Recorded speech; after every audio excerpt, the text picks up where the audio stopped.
This is the story of he invited the poor family who mocked him. The black millionaire's dinner changed lives as it truly unfolded. The rain hammered against the cracked windows of the downtown bus shelter, each drop echoing like a countdown in Marcus Williams' chest. He adjusted his worn leather briefcase, the same one his grandmother had given him 15 years ago when he'd graduated from community college with nothing but dreams and a business degree that felt worthless in his calloused hands. The smell of wet concrete mixed with exhaust fumes filled his nostrils as he watched luxury cars glide past, their headlights cutting through the November darkness like promises he couldn't touch. If you've ever felt invisible in a world that seems designed for everyone but you, this story might speak to something deep in your heart. Consider staying with me and maybe sharing your own moments of feeling unseen in the comments below. Marcus pressed his phone against his ear, listening to the automated voice reject his credit card for the third time that week. $43.16. That's what stood between him and complete financial collapse. The irony wasn't lost on him that he'd spent the last 5 years building a revolutionary app designed to help small businesses manage their finances, while his own bank account hemorrhaged money like a wound that wouldn't heal. His reflection in the bus shelter glass showed a man who'd aged a decade in the past year, stubble covering a jawline that had once been confident, eyes that had learned to expect disappointment. The number 47 bus wheezed to a stop, its doors opening with a mechanical sigh that seemed to mirror Marcus's own exhaustion. He climbed aboard, nodding to Mrs. Chen, the driver who'd been working this route for 23 years and knew every passenger's story without ever asking. The bus was nearly empty except for a family huddled near the back, a mother with prematurely grey hair, a father whose work boots were held together with duct tape, and 2 children who couldn't have been older than 8 and 10. The little girl clutched a doll, with one arm missing, while the boy stared out the window with the kind of old soul weariness that children shouldn't possess. Marcus found a seat 3 rows ahead of them, close enough to hear their whispered conversation, but far enough to maintain the illusion of privacy that public transportation demanded. The father, whose name tag read Danny, was explaining to his wife Sarah why they couldn't afford the school field trip fee this month. $25 might as well have been $25,000, the way his voice cracked around the edges of each word. The children pretended not to listen, but Marcus could see their shoulders tense with the familiar weight of disappointment. "Maybe next month, baby," Sarah whispered to her daughter, stroking the child's hair with fingers that trembled slightly. "Mama's working extra shifts at the diner, and Daddy's got that interview at the warehouse tomorrow." The little girl, Emma, nodded with the kind of understanding that broke something inside Marcus's chest. He'd been that child once, listening to his own mother make similar promises while they lived in a 1-bedroom apartment where the heat got shut off every winter and the roaches came out when the lights went down. The memory of wearing the same pair of shoes until his toes poked through the front still made him unconsciously curl his feet. Danny's phone buzzed, and Marcus watched the man's face crumple as he read whatever message had arrived. "Interviews cancelled," he muttered to Sarah. "Positions been filled." The words hung in the recycled air of the bus like smoke, choking everyone within earshot. That's when Marcus made his first mistake of the evening. He turned around, his business instincts overriding his common sense.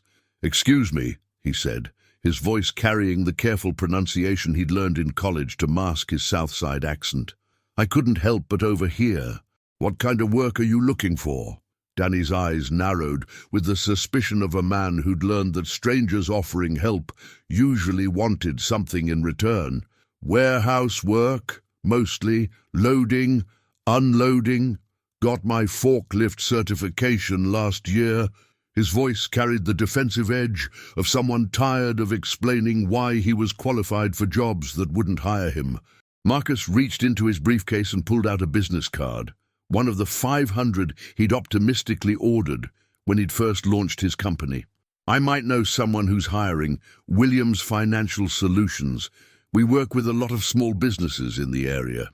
The transformation in Danny's face was immediate and ugly. His eyes swept over Marcus's worn clothes, the frayed edges of his briefcase, the scuffed shoes that had been resoled twice. A bitter laugh escaped his throat, sharp enough to cut glass. "Williams Financial Solutions," he repeated, his voice dripping with mockery. "Brother, you look like you can't even solve your own financial problems.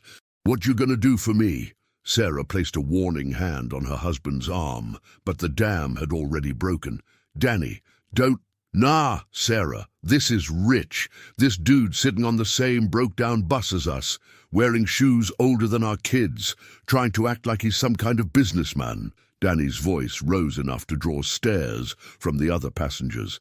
"Daddy, you probably live in the same kind of roach motel we do, but you want to hand out business cards like you're somebody important."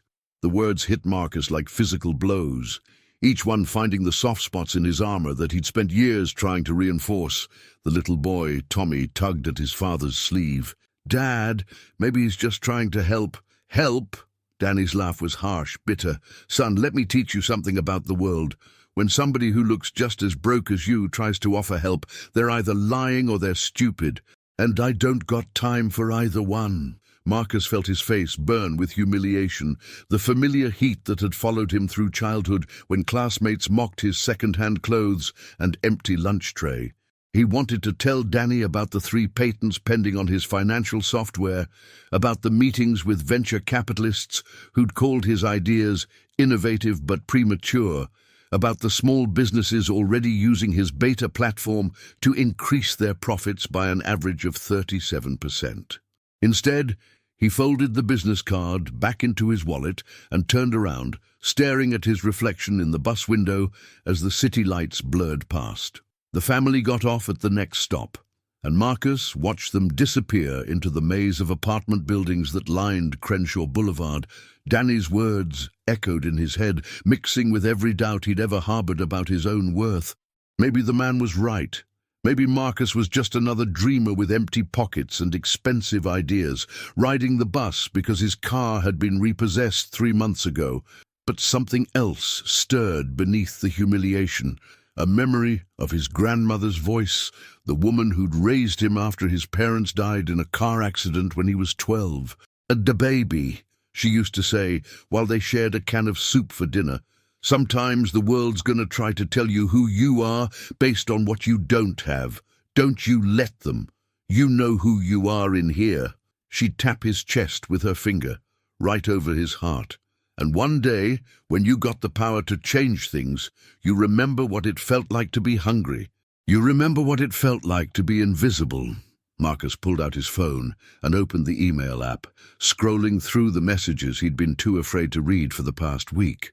There, buried between rejection letters and overdue notices, was the subject line that made his hands shake. "Baduri, Williams Financial Solutions, acquisition offer, urgent response required." He'd been avoiding this email for 6 days, terrified that it was another polite rejection disguised as interest. But as he read the message from TechFlow Dynamics, one of the largest financial technology companies in the country, his vision blurred with tears he'd been holding back for months. They weren't just interested in licensing his software, they wanted to acquire his entire company for $12.7 million, with Marcus staying on as Chief Technology Officer at a salary that would have seemed fictional a week ago. The offer had been sitting in his inbox while he'd counted quarters for bus fare, while he'd eaten ramen noodles for the 14th consecutive day, while he'd listened to Danny's mockery and felt it confirm every fear he'd ever had about his own worth. The irony was so sharp it cut through his disbelief like a blade. Marcus read the email 3 more times before the reality settled into his bones. $12.7 million. Financial security, not just for himself, but for generations of his family that didn't exist yet. The power to help other dreamers who were riding buses and counting change, and believing that maybe the world wasn't built for people like them. The bus reached his stop, and Marcus stepped into the rain with legs that felt disconnected from his body. His apartment building loomed ahead, a converted warehouse in an arts district that had been up and coming for the past 15 years. As he climbed the 3 flights of stairs to his studio, his mind was already working, planning, calculating. Danny's words played on repeat, but now they sounded different, not like condemnation, but like a challenge. That night, Marcus sat at his kitchen table with a legal pad and a pen that barely worked, writing until his hand cramped and the sun started to rise. He wasn't just planning his response to tech flow dynamics. He was designing something bigger, something that would honor his grandmother's memory and the lessons she'd tried to teach him about remembering where you came from. 3 weeks later, Marcus stood in the marble lobby of Tech Flow Dynamics, downtown headquarters, wearing a suit that actually fit and shoes that hadn't been resoled. The acquisition had closed faster than anyone expected, with Marcus retaining creative control over his platform and a signing bonus that had made his lawyer whistle low under his breath. But the money wasn't what made Marcus's hands steady as he signed the final papers. It was the plan he'd been refining every night since that bus ride, the plan that would begin with a dinner invitation. Finding Danny's family had taken some detective work, but Marcus had learned patience during his years of building software from nothing. The address led him to a complex of subsidized housing units where children played in courtyards that had seen better decades, and laundry hung from balconies like flags of surrender. He knocked on apartment 2B with an envelope in his hand and a story to tell that would sound impossible if he hadn't lived it himself. Sarah answered the door, her eyes widening with recognition and something that might have been embarrassment. "Oh, you're the man from the bus, the one with the business card." She glanced over her shoulder, where Marcus could hear the sounds of a family eating dinner, the clink of mismatched plates, the murmur of children's voices, the scrape of chairs on linoleum. "Yes, ma'am. My name is Marcus Williams. I was hoping I could speak with you and your husband for a moment." Danny appeared behind his wife, his face immediately hardening with suspicion. "What do you want? If you're here about some kind of business opportunity, we already told you." "Actually," Marcus interrupted gently, "I'm here to invite your family to dinner this Saturday night, 7 o'clock. I'd like to cook for you." The silence stretched between them like a tightrope. Sarah's eyes darted between Marcus and her husband, while somewhere behind them, Emma's voice called out, "Mama, who's at the door?" Danny's laugh was the same bitter sound Marcus remembered from the bus. "You want to invite us to dinner, brother? What kind of game you running here? We don't need your charity." "It's not charity," Marcus said, his voice steady despite the rapid beating of his heart. "It's an apology.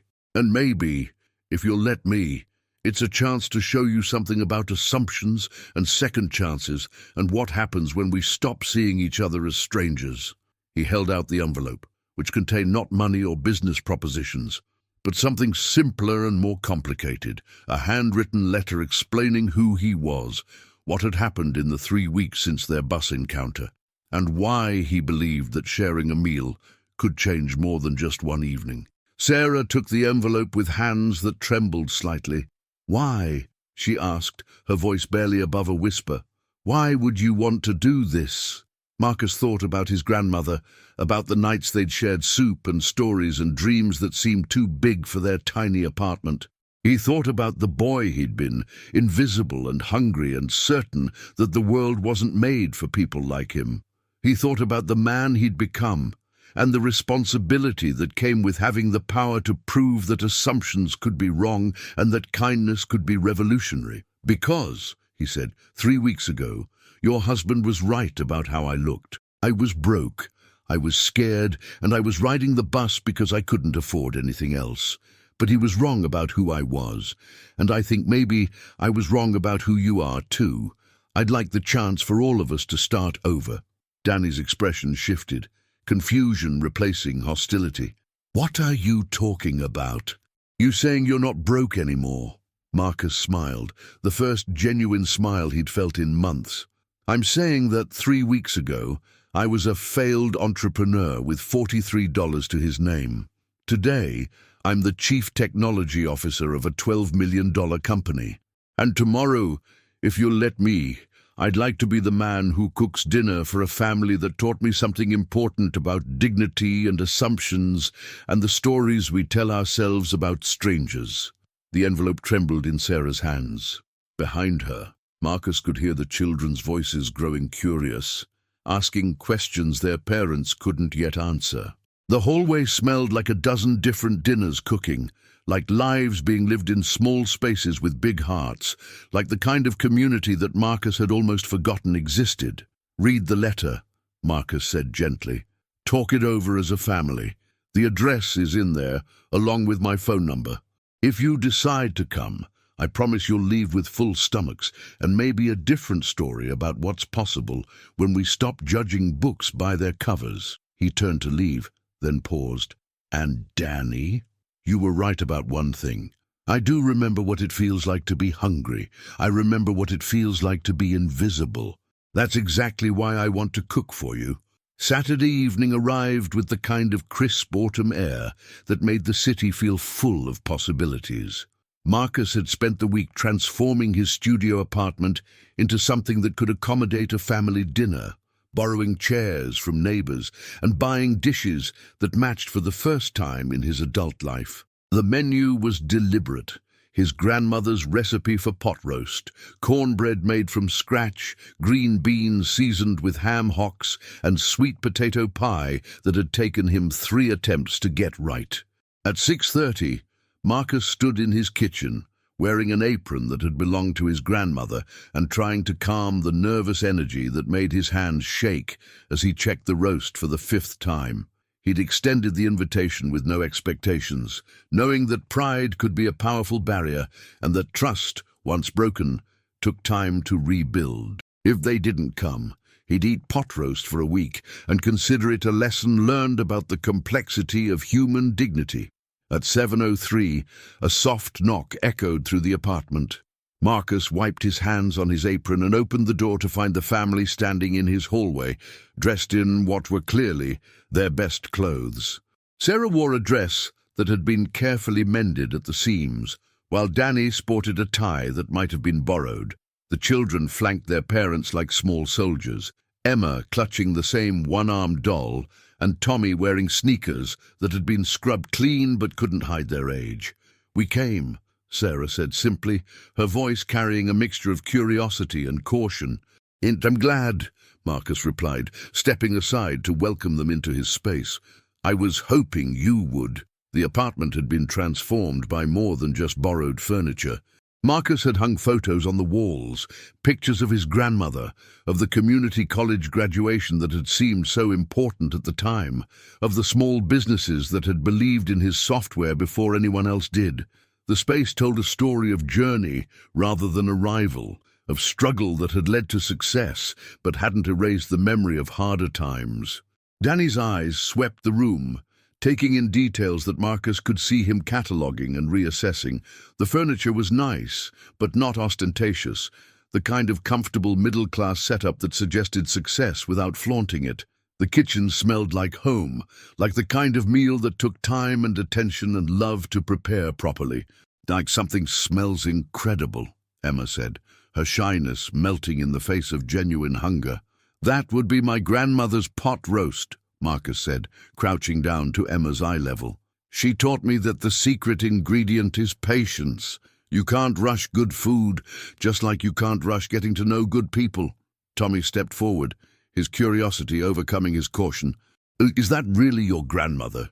he asked, pointing to a framed photo on the side table. "It is. Her name was Dorothy Williams, but everyone called her Dot. She raised me after my parents died, and she taught me everything important I know about cooking and kindness and never giving up on your dreams, even when they seem impossible." Sarah's eyes lingered on the photo, seeing something in the elderly woman's face that resonated with her own experience of making miracles happen with limited resources. "She looks like she was a strong woman." "The strongest," Marcus agreed. "She worked 3 jobs to put me through college, and she never once made me feel like I was a burden. She used to say that feeding people was the most important thing you could do because it reminded everyone at the table that they mattered. Danny had been quiet since entering the apartment, his eyes moving from the photos to the books on the shelves to the certificates and awards that Marcus had framed but not prominently displayed. When he finally spoke, his voice carried a different tone than it had on the bus. "You really did it, didn't you? You really built something." "We all build something," Marcus replied, gesturing toward the dining table he'd set with care. "You've built a family that loves each other enough to stick together through hard times. That's not easy, and it's not small. Shall we eat?" The dinner began with the careful politeness of strangers sharing space, but food has a way of breaking down barriers that words cannot touch. Marcus served generous portions, making sure the children's plates were full before attending to the adults, and the conversation gradually shifted from stilted pleasantries to genuine curiosity. "Now this cornbread is incredible," Sarah said, taking a second piece. "What's your secret?" "Buttermilk and a cast-iron skillet that's older than I am," Marcus replied. "My grandmother swore that the skillet was the most important part. She said it held the memory of every meal that had been cooked in it, and that memory made everything taste like love." Emma giggled at this, the first truly carefree sound she'd made since arriving. "Food can't remember things." "Can't it?" Marcus asked, his eyes twinkling. "Every time I make this cornbread, I remember sitting in my grandmother's kitchen, standing on a step stool so I could reach the counter, learning how to measure flour and crack eggs without getting shells in the bowl. The food remembers, and it helps me remember too."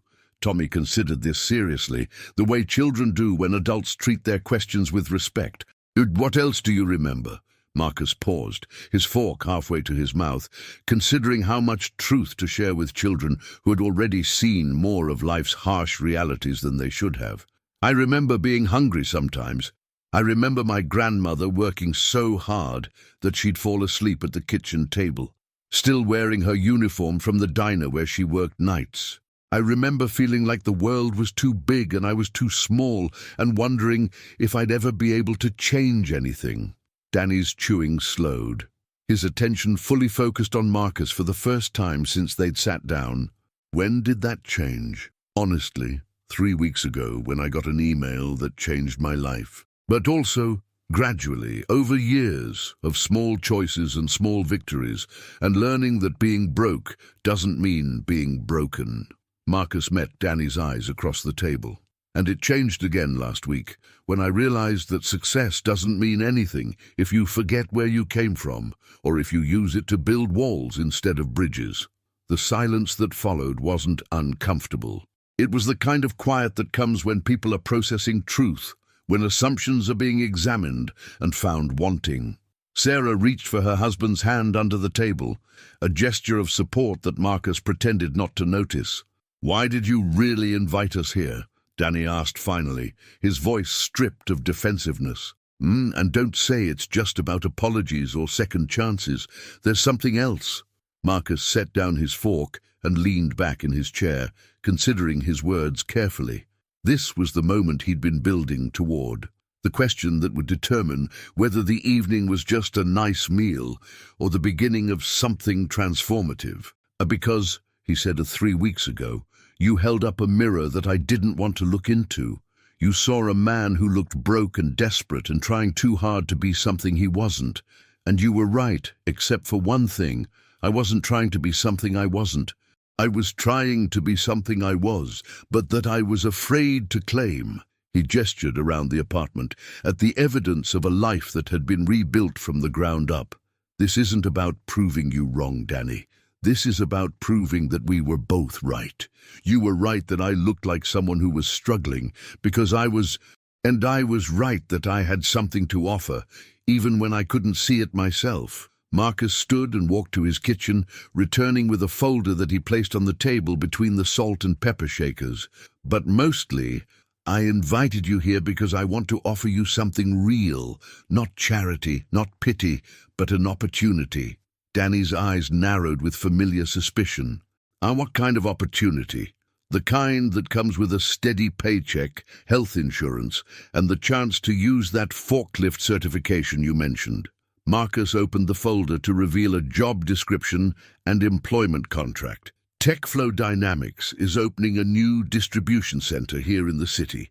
They need experienced warehouse workers, and they're offering starting wages that are 15% above industry standard, plus benefits and opportunities for advancement. Sarah's hand flew to her mouth, her eyes wide with disbelief. Are you serious? Completely serious. The position is yours if you want it, Danny. No strings attached, no favors owed. Just a job for a man who's qualified to do it, working for a company that believes in investing in their employees. Danny stared at the papers as if they might disappear if he looked away. Why? Why would you do this for us? I was awful to you on that bus. I said things. You said things that hurt because they touched on fears I was already carrying, Marcus interrupted gently. But you also said them because you were protecting your family's dignity in the only way you knew how. I respect that, even if it stung at the time. Tommy tugged at his father's sleeve. Dad, does this mean you'll have a job? Danny's eyes filled with tears he'd been holding back for months. I think it might, son. The rest of the dinner passed in a blur of logistics and possibilities. Marcus explained the application process, the start date, the benefits package that would provide the family with healthcare for the first time in 2 years. Sarah cried quietly into her napkin, while Emma asked if this meant they could afford the school field trip, and Tommy wondered aloud if they might be able to get a Christmas tree this year. But the real transformation happened in the spaces between words, in the way Danny's shoulders gradually relaxed, in the way Sarah's smile became genuine instead of polite, in the way the children began to treat Marcus like an uncle rather than a stranger. The apartment filled with the sound of a family allowing themselves to hope, and Marcus felt his grandmother's presence as surely as if she were sitting at the table with them. As the evening wound down and the sweet potato pie disappeared slice by slice, Marcus brought out one final surprise, a small wrapped package that he placed in front of Emma. But I noticed your doll was missing an arm, he said gently. I thought maybe she could use a friend. Emma unwrapped the package to reveal a new doll, complete with both arms and a dress that matched the one her original doll wore. But instead of replacing the old toy, she hugged both dolls to her chest, understanding instinctively that some things were too precious to replace, even when better options became available. What do you say, Emma? Sarah prompted. Thank you, Emma whispered, then looked up at Marcus with eyes that held the wisdom of a child who had learned to appreciate small miracles. Will you be our friend now? Marcus felt his throat tighten with emotion. I'd be honored to be your friend, Emma. All of your friends, if you'll have me. Danny stood to shake Marcus's hand, but the gesture evolved into something more, an embrace between two men who had learned that pride and humility could coexist, that assumptions could be wrong in both directions, and that sometimes the most important conversations happened over shared meals rather than in boardrooms or on buses. Thank you, Danny said simply, not just for the job, but for seeing us, for seeing past what we don't have to who we are. Thank you for the same thing, Marcus replied, for seeing past my mistakes to the man I was trying to become. As the family prepared to leave, bundled back into their carefully maintained best clothes, Sarah turned to Marcus with tears in her eyes. How do we ever repay this? Marcus thought of his grandmother, of the lessons she'd taught him about kindness being its own reward, about the importance of lifting others as you climb. You don't repay it, he said. You pass it on. Someday, when you're in a position to help someone else, you remember this feeling and you act on it. That's how we change the world. One dinner, one job, one act of faith at a time. The family walked into the night, carrying more than full stomachs and job prospects. They carried the knowledge that strangers could become family, that assumptions could be overturned, that the world might be more generous than they dared to believe. And Marcus watched them go with the understanding that success wasn't measured in bank account balances or acquisition deals, but in moments when human beings chose to see each other's humanity despite every reason to look away. 6 months later, Marcus stood in the same apartment, now expanded to include the unit next door, preparing for another dinner. This time, the guest list included Danny and Sarah and their children, but also Mrs. Chen from the bus route, 3 families from Danny's new workplace, and a group of entrepreneurs who were using Marcus's financial platform to build their own dreams from the ground up. The tradition had grown organically, fed by the understanding that sharing meals was a radical act of community building in a world that often felt designed to keep people isolated and suspicious of each other. Danny had been promoted to shift supervisor at the distribution center, his natural leadership abilities finally given room to flourish in an environment that valued competence over connections. Sarah had enrolled in nursing school, her tuition covered by the company's education assistance program. Emma and Tommy were thriving in their new school district, their confidence growing alongside their academic achievements. But the most important change was harder to quantify. It lived in the way Danny's laugh had lost its bitter edge, in the way Sarah's shoulders no longer carried the constant tension of financial stress, in the way the children had learned to dream beyond the boundaries of their immediate circumstances. It lived in the network of relationships that had grown from that first awkward dinner, connections that had created opportunities and support systems, and the kind of community that made everyone stronger. Marcus had learned something too, something that no business school or venture capitalist could have taught him. Success without connection was just sophisticated loneliness. Wealth without purpose was just expensive emptiness. The real measure of a life well lived wasn't in what you accumulated, but in what you shared and whom you lifted and how many assumptions you helped overturn along the way. As he set the table for 12, using dishes that now matched and chairs that belonged to him rather than borrowed from neighbors, Marcus heard his grandmother's voice as clearly as if she were standing beside him. "Baby," she seemed to say, "you remembered what it felt like to be hungry. Now look what you've done with that memory." The first knock came at 6:58, and Marcus opened the door to find Emma holding a drawing she'd made at school, a picture of a long table surrounded by smiling faces of different colors and ages, with the words "Marcus's Family Dinner" written in careful second-grade handwriting across the top. Behind her stood the growing community that had emerged from one man's decision to respond to mockery with invitation, to answer assumptions with truth, to transform hurt into hope. "We're here," Emma announced, as if Marcus might not have noticed the crowd gathering in his hallway. "Yes, you are," Marcus replied, his heart full of the kind of wealth that couldn't be measured in dollars or counted in acquisition deals. "Welcome home." The evening unfolded with the comfortable chaos of a family gathering, voices overlapping in conversation and laughter, stories being shared and dreams being encouraged, children playing between the adults, chairs, while the grown-ups solved the world's problems one course at a time. It was messy and loud and imperfect and absolutely beautiful, a testament to the revolutionary power of seeing strangers as potential family and treating assumptions as opportunities for transformation.